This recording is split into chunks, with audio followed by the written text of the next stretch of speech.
Yeah. We were saying earlier on about the Speakmans and the fact that you'd had some work with them. What have they done for you? Yeah, I had a real phobia of driving.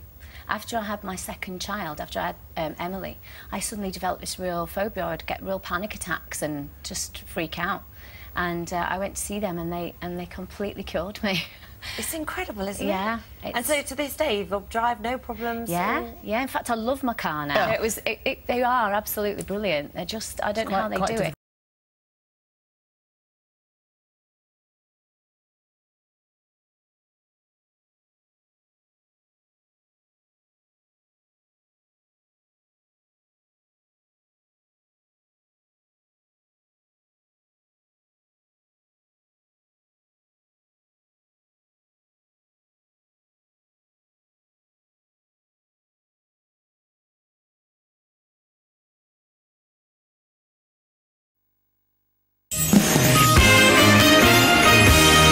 One woman who knows only too well what it's like to live in total fear is actress Linda Robson.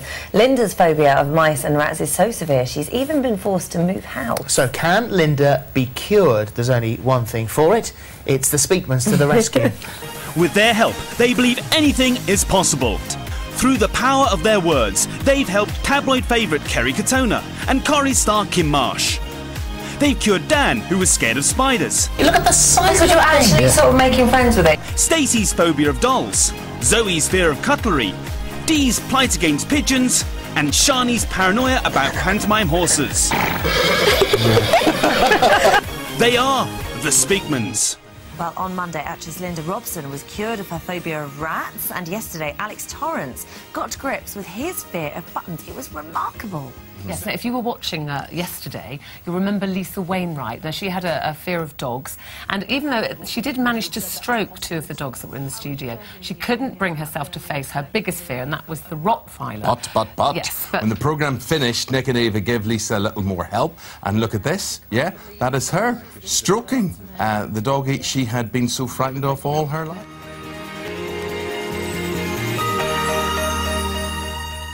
They make me feel sick. Just the thought of them. This phobia has really affected my life. My phobia is shut buttons. I think it's silly, but obviously it really affects me, but I know it's silly. But silly as it might seem, Alex's phobia is so extreme that he can only hold down a job where he is allowed to dress casually. It holds him back so much, so even down to where we live, how we live, everything is down to this phobia.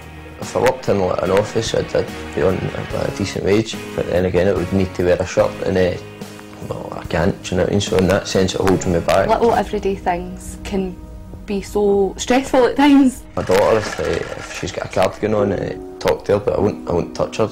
Teddy. It would be awesome if it could get fixed, and it would just mean the world to me, do you know what I mean?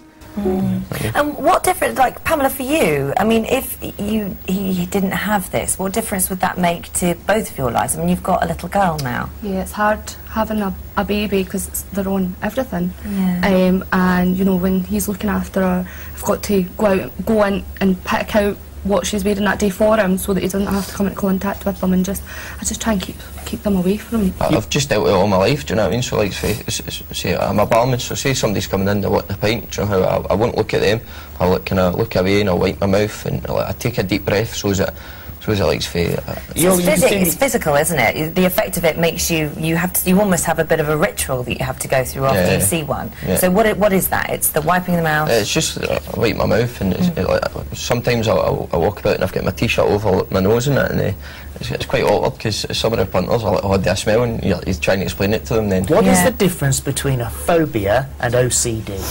Well, actually, these two are linked in that he's got a phobia to buttons, but then as a consequence of the phobia, he's created an OCD. He's got the mouth wiping thing. Do you wash your hands? Because it's common with buttons for people to wash their hands. If you touch buttons, you've got compulsive hand washing, and then also you have the feeling of contamination, don't you, once you've touched the button? It is reasonably common. In fact, Steve Jobs had the same condition. Really? Yeah.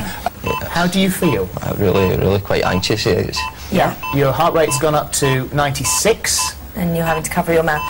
I think, can we shut the curtain now? Because I don't want to put you under any unnecessary stress with that.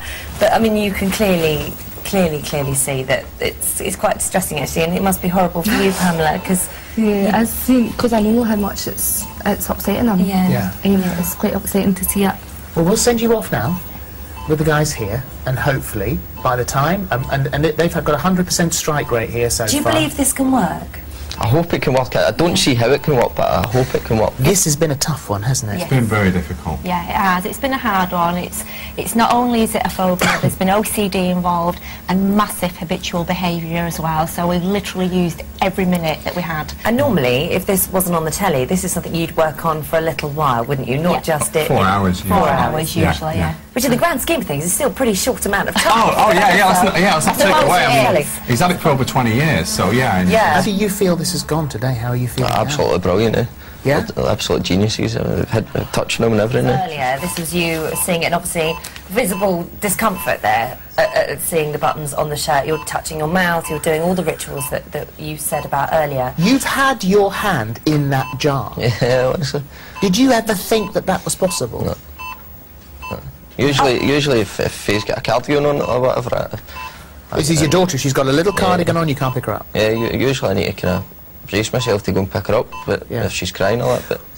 So if I was to give you this jar of buttons and put this on your lap, you're okay with that? Yeah, if you want, yeah. Okay, so I'm just going to give that to you, and you'll be all right to... You could pick one up? Yeah.